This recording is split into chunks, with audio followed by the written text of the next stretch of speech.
والله شوف، أنا من مواليد قرية مندر العوص في رجال الماء. طبعا في القرية تعلمت طبيعة الحياة، علاقة الإنسان بالأرض. أخذت من جدتي حكاياتها. القرية فيها فضائل، نقول الحرية الطبيعية اللي ما هي مصطنعة يعني. صحيح، نعم. كل الناس أبائك، كل النساء أمهاتك، فبتشعر في ألفة وحنين في هذا المكان أي محل. بالإضافة إلى أن الإنسان، وهذا شيء لطيف جدا في القرى، يسمون الأشياء بأسماء تربطهم بها أكثر وأكثر. فكل شجرة لها اسم، صحيح. كل صخرة لها اسم، كل تبة جبل لها اسم. ولذلك هذه معطيات مهمة.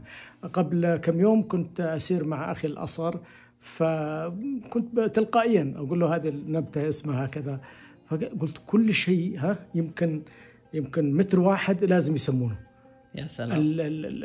هذه التسميات وهذه كذا هو اعتراف بالإنسان بجميل الأرض عليه، وبالتالي يؤنسن الأشياء من حوله وتصبح جسم كذا. أنا نشأت في هذه البيئة الفطرية الطبيعية، البيئة التي يشعر فيها الإنسان بانتماء للأرض.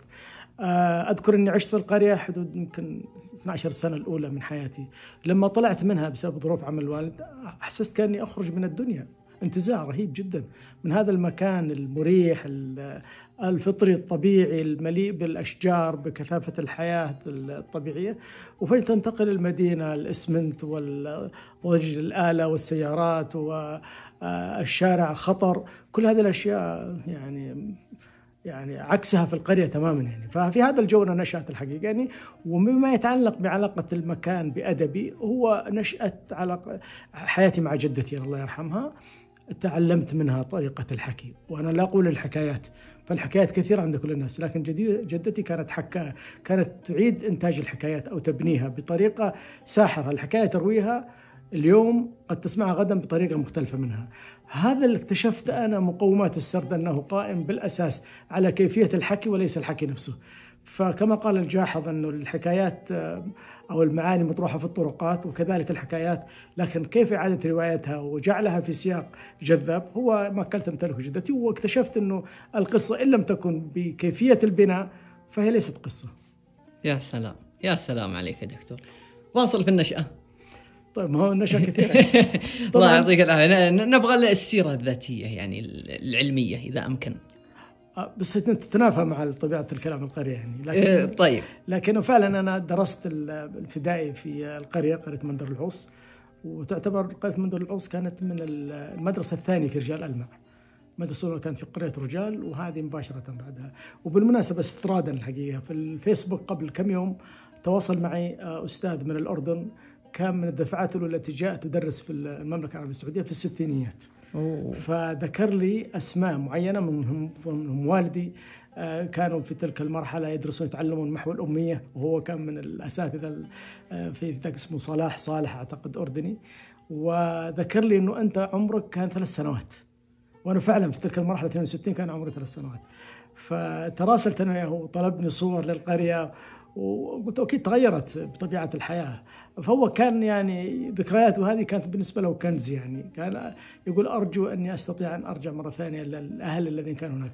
قلت والله للأسف الناس رحلوا يعني، معظمهم رحلوا، والمكان أيضا تغير.